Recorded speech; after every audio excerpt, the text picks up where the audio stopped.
माँ का प्यार। माँ बेटे की कहानी। सोनू को माँ ने सब्जियां लाने बाजार भेजा था।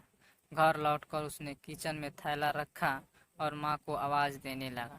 माँ उसके छोटे भाई को कमरे में बैठकर होमवर्क करा रही थी। सोनू 12 साल का था और उसका छोटा भाई बंटी 5 साल का था।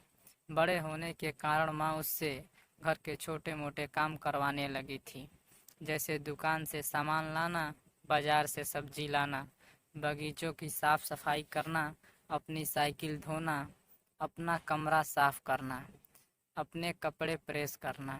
सोनू काम तो करता, लेकिन उसके मन में हमेशा रहता कि मुझे इतना काम करना पड़ता है और इसके बदले मुझे कुछ भी नहीं मिलता।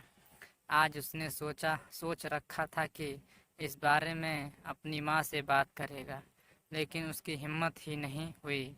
इसलिए उसने एक कागज में सब कुछ लिखकर माँ को देने का मन बनाया। कुछ देर बाद वह कागज लेकर कमरे में गया जहाँ उसकी माँ बंटी को होमवर्क करवा रही थी। उसने चुपचाप कागज माँ के सामने बढ़ा दिया और माँ के कागज लेते ही कमरे से बाहर आ गया। माँ कागज पढ़ने लगी। उसमें लिखा था, माँ, मैंने इस सप्ताह जो भी काम किया उसका हिसाब इस कागज में लिख रखा हूँ। माँ, मुझे इन कामों के जो भी पैसे बने हैं वो पॉकेट मनी के रूप में चाहिए। आखिर कोई भी काम मुफ्त में नहीं किया जाता। आपका बेटा सोनू। माँ बेटे का मैसेज पढ़कर मुस्कुराई, फिर एक कागज पर कुछ लिखने लगी। कुछ देर बाद वो आंगन में गई जहाँ झूले पर सोनू बैठा हुआ था। माँ ने कागज उसके आगे बढ़ा दिया। सोनू ने कागज लिया और पढ़ने लगा। कागज में लिखा था, बेटा, तुमने अपना हिसाब दिया, अब मेरी बारी है, ये मेरा हिसाब। 9 महीने मैंने तुम्हें अपनी कोख में रखा, उसकी कीमत कुछ नहीं। तुम भूखे होते थे तब तुम्हें अपना दूध पिलाने की कीमत कुछ नहीं।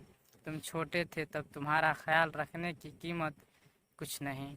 तुम्हारे बीमार पड़ने पर रात रात भर जाग कर तुम्हारी तीमारदारी करने की कीमत कुछ नहीं।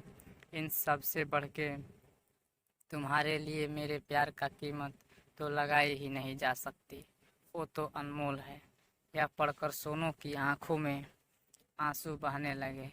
वो भागकर अपनी माँ के पास गया और उनसे लिपट कर बोला, सॉरी मम्मी, मैंने कभी सोचा ही नहीं कि आपने मेरे लिए क्या क्या किया है, कितनी तकलीफ़ें सही है। I love you mummy.